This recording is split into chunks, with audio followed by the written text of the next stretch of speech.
Hi everyone. Today I want to talk about the medications which we use in respiratory tract diseases. Let's take a look images.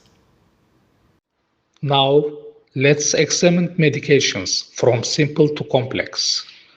Let's address these two first.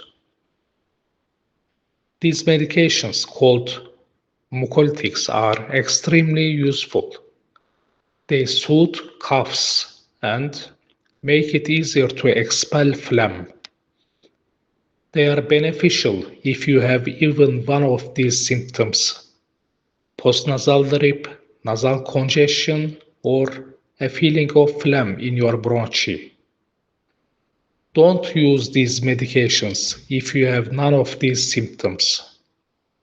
Otherwise, your cough will be provoked and cause you more suffering.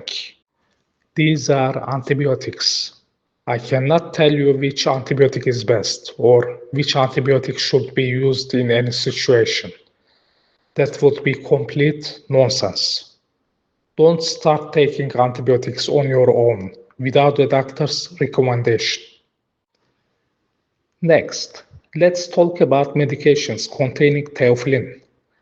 Theophylline expands the bronchi, so patients with bronchitis, asthma, and COPD benefit from this medication. However, it is not suitable for patients with arrhythmias. It is more effective when administered intravenously. However, don't take this medication intravenously on your own without consulting your doctor. Let your doctor adjust the dosage. Now, I want to talk about dry powder inhaler medications.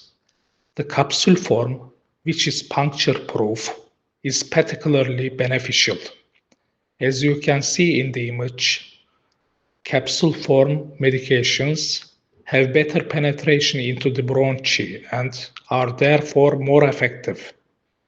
These medications are number one in treating persistent shortness of breath and chronic coughs. Finally, I want to talk about nebulizers. There is great interest in nebulizers in Turkey. Patients of all ages, from children to the elderly, prefer to use nebulizers in Turkey. However, if we compare their effects, there is no difference between dry powder inhalers and nebulizers. Personally, nebulizers should be preferred for patients who cannot use dry powder inhalers. Medications containing salbutamol can cause palpitations, numbness in your fingertips or face if used excessively. Medications containing ipratropium bromide can cause dry mouth.